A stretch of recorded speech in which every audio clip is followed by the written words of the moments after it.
भारत और बांग्लादेश के बीच खेली जा रही 2 मैचों की टेस्ट सीरीज का समापन हो चुका है और अंतिम दिन टीम इंडिया जहां इस मुकाबले को हारने के कगार पर थी। टीम इंडिया को जीतने के लिए 100 रनों की दरकिनार थी और टीम इंडिया के पास 6 विकेट भी थे, लेकिन बांग्लादेश की खेल ने हर किसी को हैरान कर दिया।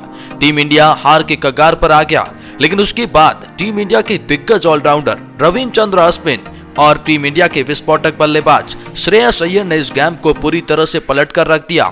इस मुकाबले का पूरा हाईलाइट हम आपको बताएंगे। इस मुकाबले के दरमियान बीच मैदान पर आखिर बांग्लादेश के गेंदबाज क्यों श्रेयस अय्यर से जाकर भिड़ गए और रविचंद्रन अश्विन को भी परेशान करने लगे। बांग्लादेश जब हार के कगार पर पहुंचा तो उन्होंने हर कोशिश करी भारतीय गेंदबाजों को डिस्टर्ब करे। हम आपको पूरा हाईलाइट बताएंगे। जहां बांग्लादेश के ये सीरीज हाथ तो लग गई थी लेकिन मुंह नहीं लग पाई। जी हां, हारे हुए मुकाबले को भारत जीत गया और जीते हुए मुकाबले को बांग्लादेश हार गया। सब कुछ हाईलाइट जानते हैं इस एक खास रिपोर्ट में। लेकिन वीडियो में आगे बढ़ने से पहले अगर आप भी हैं टीम इंडिया की इस जीत से खुश तो वीडियो को लाइक करके अपना सपोर्ट जरूर दिखाएं और चैनल को सब्सक्राइब करके बेल आइकॉन को दबाएं ताकि क्रिकेट जगत की तमाम बड़ी अपडेट आप तक पहुंचती रहे। तो जी हम बात कर रहे हैं भारत और बांग्लादेश के बीच खेली जा रहे इन 2 मुकाबलों की सीरीज के बारे में जो टीम इंडिया ने जीत हासिल कर ली है। लेकिन हम आपको बता दें कि भारत की जीत से WTC में भारत को बहुत बड़ा फायदा हुआ है। अब भारत जो घरेलू सरजमी पर ऑस्ट्रेलिया के खिलाफ सीरीज जीतेगी उससे भारत WTC के फाइनल में पहुंच पाएगी। लेकिन इस मुकाबले में भारत को एक तरफा हार भी मिल रही थी। जानते हैं हाईलाइट के बारे में और उसके बाद बताएंगे आपको मैदान पर आखिर क्यों गर्मा गर्मी के माहौल देखने को मिले और कितनी लड़ाइयां इस मुकाबले में देखने में मिली। पहले बता दें कि बांग्लादेश के कप्तान शाकिब अल हसन ने टॉस जीता और बल्लेबाजी करने का फैसला किया।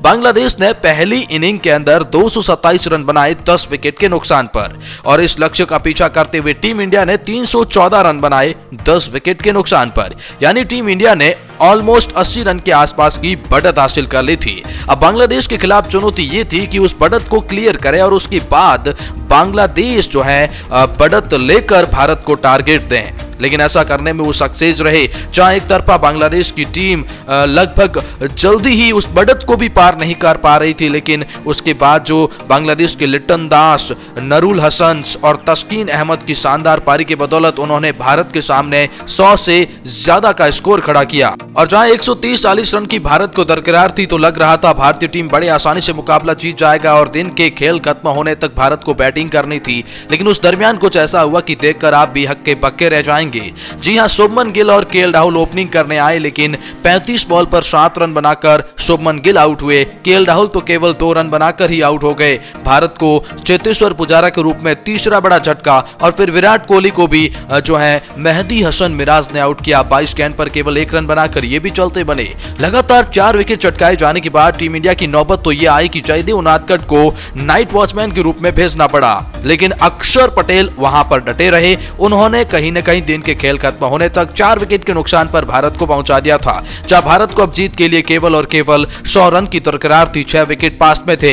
दूसरे दिन का खेल शुरू हुआ, लेकिन जयदेव उनादकट शाकिब अल हसन की गेंद पर LBW आउट हो गए। शुरुआत में झटका मिल जाने के बाद ऋषभ पंत से बड़ी उम्मीदें थी, लेकिन ऋषभ पंत भी महज 13 गेंद पर 9 रन बनाकर जल्दी ही चलते बने। उसके बाद अक्षर पटेल जो एक छोर पर संभाले हुए थे वो भी आउट हो गए और अब भारत 7 विकेट के नुकसान पर आ गया। जहां भारत के पास जो रन थे वो महज 74 रन पर थे। जी हां, 74 रन पर भारत 7 विकेट गंवा चुकी थी। भारत को जीत के लिए इतने ही रनों की दरकिनार थी और भारत के पास महज 3 विकेट, जहां पर रविचंद्रन अश्विन और श्रेयस अय्यर मौजूद थे। लेकिन इन दोनों ने अच्छी बल्लेबाजी करी। श्रेयस अय्यर ने 46 बॉल पर 29 रन बनाए और रविचंद्रन अश्विन 62 बॉल पर 42 रन बनाते हैं। अश्विन की तारीफ करनी होगी और तारीफ तो श्रेयस अय्यर की भी, क्योंकि अश्विन को बांग्लादेश के गेंदबाजों ने खूब परेशान किया।